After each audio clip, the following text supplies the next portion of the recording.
कलयुग की स्त्री पराये पुरुषों के साथ संबंध क्यों बनाती है? कलयुग की स्त्री अपने पति के रहते हुए भी पराये पुरुषों के साथ संबंध बनाती है। जब पति काम पर निकल जाता है तो उसकी पत्नी पराये पुरुष को घर पर बुलाकर संबंध बनाती है और अपने पति को धोखे में रखती है। एक समय की बात है, भगवान विष्णु और माता लक्ष्मी बैकुंठ में विराजमान थे। तभी माता लक्ष्मी पृथ्वी लोक पर देखती हैं कि कलयुग की स्त्रियां पराये पुरुषों से संबंध बनाती हैं। तो वे भगवान विष्णु से कहती हैं और उनसे प्रश्न पूछने लगती हैं। माता लक्ष्मी अपने प्रश्न पूछते हुए कहती हैं, मेरा पहला प्रश्न ये है कि कलयुग की स्त्रियां पराये पुरुषों के साथ संबंध क्यों बनाती हैं? और मेरा दूसरा प्रश्न ये है कि जो स्त्री अपने पति के होते हुए भी पराये पुरुष के साथ संबंध बनाती है, उन्हें नर्क लोक में कौन सी सजा मिलती है? फिर भगवान विष्णु कहते हैं, मैं तुम्हारे प्रश्नों का उत्तर देकर तुम्हें संतुष्ट करने की कोशिश करूंगा। तो भगवान विष्णु कहते हैं, हे देवी, जो आपने मुझसे कलयुग की स्त्रियों के बारे में प्रश्न किए हैं, वह सत्य है कि कलयुग की स्त्रियां अपने पति के रहते हुए भी पराये पुरुषों के साथ संबंध बनाती हैं। इसके पीछे कलयुग की स्त्रियों को एक श्राप मिला है, जिसके कारण वे पराये पुरुषों के साथ संबंध बनाती हैं। माता लक्ष्मी बोली, कौन सा श्राप प्रभु? भगवान विष्णु बोले, हे देवी, यह श्राप मैं तुम्हें एक कथा के माध्यम से समझाता हूं। इससे तुम्हें पता चलेगा कि कलयुग की स्त्रियां पराये पुरुषों के साथ संबंध क्यों बनाती हैं। फिर भगवान विष्णु कथा सुनाना प्रारंभ करते हैं। कलयुग की शुरुआत में धनंजय नामक एक राजा हुआ करता था। वह अपनी योग्यता, साहस और धर्म के पालन के लिए प्रसिद्ध था। धनंजय का राज्य समृद्ध और खुशहाल था और उसके राज्य में प्रजा उससे बहुत प्रेम करती थी। धनंजय न केवल युद्ध कौशल में निपुण था, बल्कि न्यायप्रिय और दयालु भी था। उसके पिता राजा वृहद भी अपने पुत्र के गुणों पर गर्व करते थे, परंतु उन्हें एक चिंता सता रही थी, धनंजय का विवाह। वे अपने पुत्र के लिए एक सर्वगुण संपन्न वधू की तलाश में थे। इसी समय धनंजय के राज्य के निकट एक और समृद्ध राज्य था, जिसे राजा कपिल शासन करते थे। राजा कपिल अपनी प्रजा के बीच बहुत लोकप्रिय थे और उनके राज्य में सुख समृद्धि थी। राजा कपिल की एक सुंदर और गुणी कन्या थी, जिसका नाम सुरभि था। सुरभि न केवल सुंदरता में अद्वितीय थी, बल्कि उसकी बुद्धि और मर्यादा भी लोगों को आकर्षित करती थी। वह धर्म, नीति और राज्य कार्यों में भी प्रवीण थी। उसकी बुद्धिमानी और सज्जनता की कहानियां दूर दूर तक फैली हुई थीं। राजा कपिल को इस बात की चिंता होने लगी थी कि अब उनकी पुत्री विवाह योग्य हो गई है और उसे एक योग्य वर का चयन करना होगा। वे एक ऐसे वर की तलाश में थे जो न केवल शारीरिक रूप से बलशाली हो, बल्कि चरित्र में भी श्रेष्ठ हो। सुरभि के विवाह की बात राजा कपिल के मन में हर दिन उथल पुथल मचाती रहती थी और वह उचित वर की तलाश में निरंतर विचार करते रहते थे। दूसरी ओर धनंजय के पिता राजा वृहद को भी इस बात की चिंता थी कि उनके पुत्र के लिए एक उपयुक्त जीवन संगिनी मिले। एक दिन उन्होंने सुना कि निकटवर्ती राज्य के राजा कपिल की पुत्री सुरभि अत्यंत सुंदर और गुणी है। उन्होंने सोचा कि यदि धनंजय का विवाह सुरभि से हो जाए तो दोनों राज्यों के बीच मित्रता और भी प्रगाढ़ हो जाएगी। यह सोचकर उन्होंने अपने दूतों को राजा कपिल के पास संदेश भेजने का निर्णय लिया और स्वयं भी सुरभि का हाथ मांगने के लिए राजा कपिल के दरबार में जाने की तैयारी की। राजा वृहद अपने मंत्री और कुछ सेना नायकों के साथ राजा कपिल के राज्य में पहुंचे।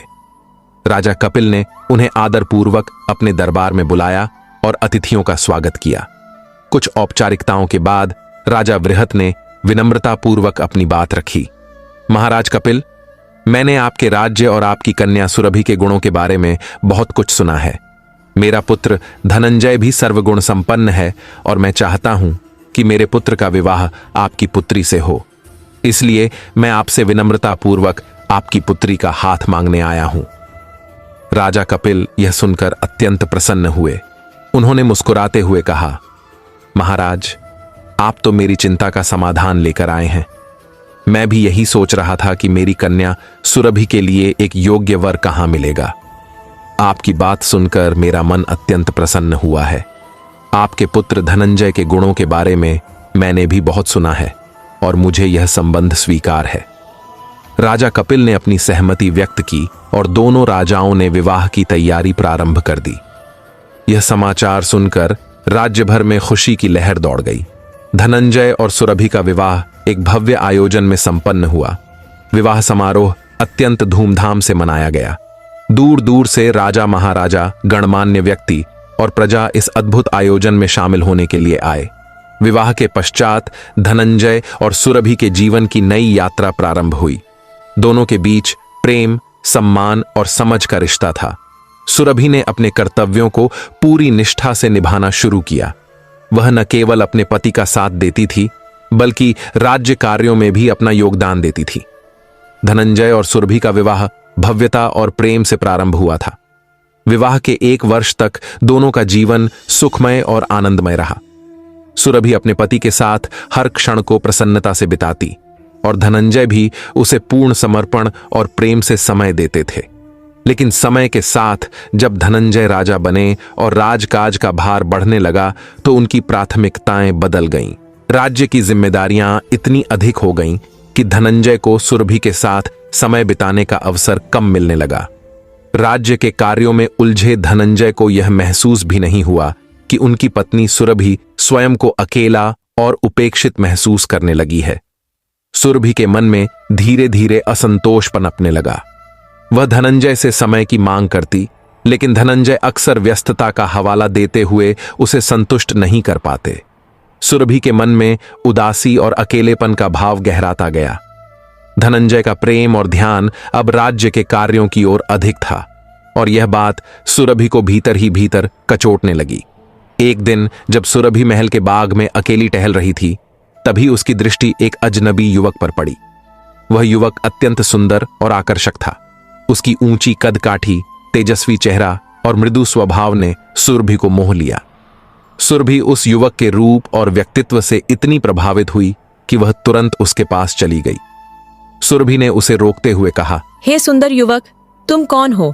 मैं तुम्हारे रूप रंग से प्रभावित हो गई हूँ। युवक ने विनम्रता से उत्तर दिया, हे राजकुमारी, मेरा नाम संजय है। मैं एक सामान्य नागरिक हूं और यहां आपके राज्य की सीमा के पास रहता हूं।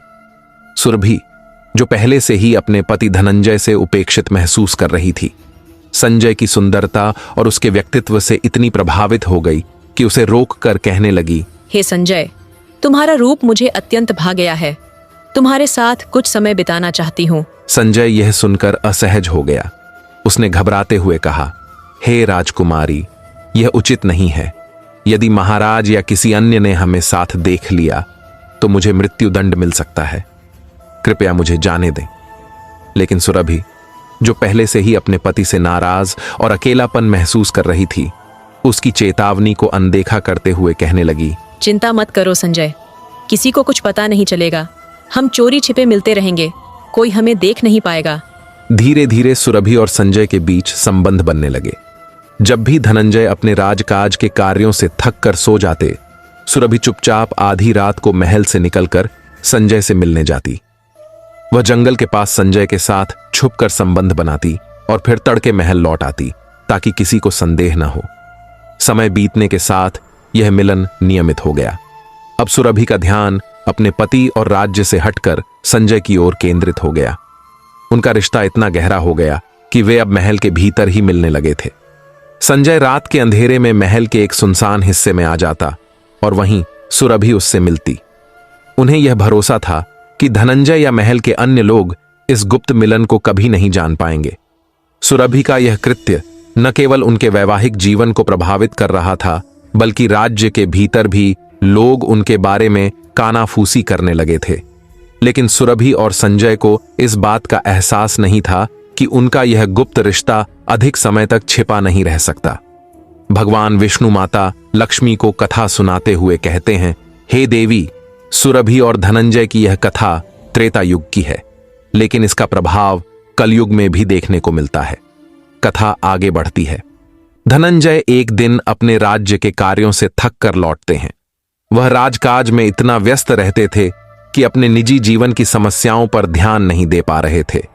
सुरभि और उनकी दूरी बढ़ चुकी थी और इस दूरी का लाभ सुरभि ने उठाकर संजय के साथ गुप्त संबंध बनाए। धनंजय को इस बात का जरा भी अंदेशा नहीं था कि उसकी पत्नी, जो पहले उसे अत्यंत प्रेम करती थी, अब किसी और के साथ संबंध बना रही है। लेकिन एक रात जब धनंजय महल में वापस आकर कुछ कार्य निपटा रहे थे, तभी उन्हें सुरभि के बारे में कुछ संदिग्ध बातों का पता चला। उन्होंने देखा कि सुरभि रात के अंधेरे में महल से बाहर निकल रही है। धनंजय चुपचाप उसका पीछा करते हुए जंगल की ओर बढ़े।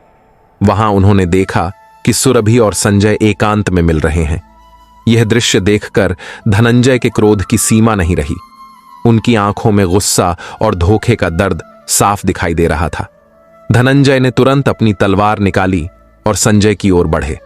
संजय, जो यह देखकर भयभीत हो गया था, तुरंत सुरभि से दूर हटने लगा। लेकिन धनंजय ने बिना कुछ सुने संजय को तलवार से मार दिया। संजय ने अपने प्राण वहीं त्याग दिए। सुरभि इस दृश्य को देखकर कांप उठी।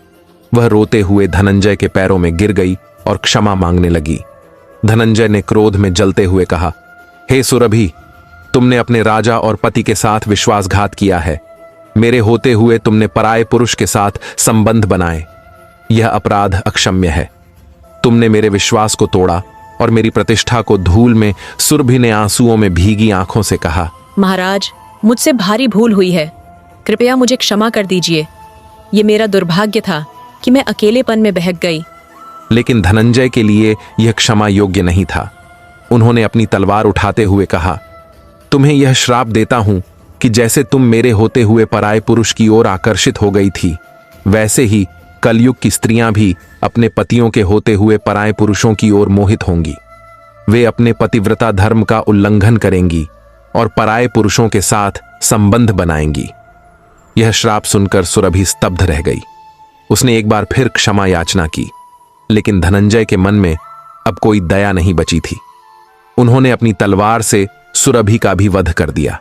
सुरभि ने वहीं अंतिम श्वास ली और अपने कर्मों का प्रायश्चित करते हुए मृत्यु को प्राप्त हुई। इस घटना के बाद धनंजय ने अपने राज्य में फिर कभी किसी से विवाह नहीं किया। उन्होंने संपूर्ण राज्य में यह बात फैला दी कि राजा की प्रतिष्ठा सर्वोच्च है और उसका अपमान करने वाला कोई भी दंड से नहीं बच सकता।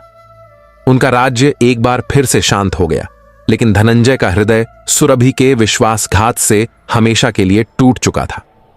अंत में भगवान विष्णु माता लक्ष्मी को यह कथा सुनाते हुए कहते हैं, हे देवी, यही कारण है कि कलयुग की स्त्रियां अपने पतियों के होते हुए भी पराये पुरुषों की ओर आकर्षित होती हैं।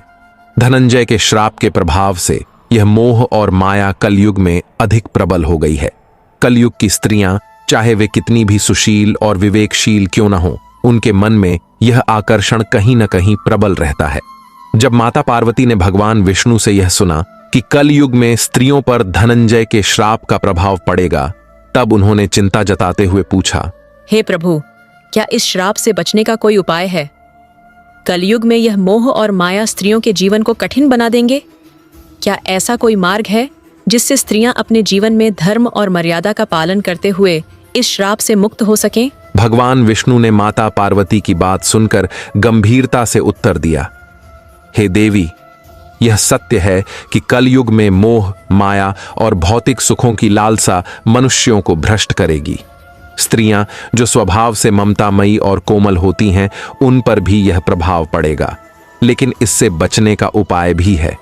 स्त्री के लिए सबसे बड़ा धर्म है पतिव्रता धर्म। यदि वह इस धर्म का पालन करती है तो उसे इस श्राप से बचने का मार्ग मिल सकता है।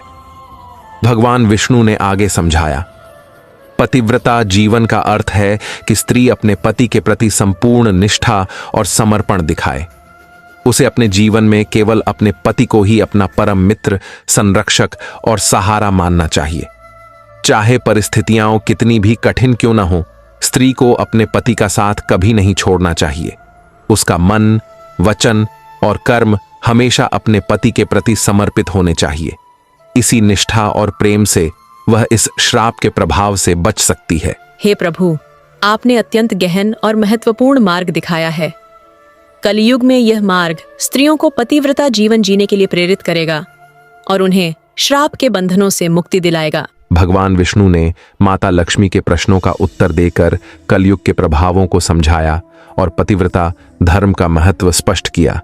इस प्रकार उन्होंने यह भी संकेत दिया कि धर्म और मर्यादा का पालन ही हर युग में मनुष्य और स्त्री के लिए सबसे महत्वपूर्ण और श्रेष्ठ मार्ग है। दोस्तों, यदि आपको यह कथा और इसका संदेश अच्छा लगा हो तो कृपया इस वीडियो को लाइक करें, हमारे चैनल को सब्सक्राइब करें और कमेंट बॉक्स में जय श्री विष्णु लिखें। आपका समर्थन हमारे लिए महत्वपूर्ण है। वीडियो को पूरा देखने के लिए आपका तहे दिल से धन्यवाद।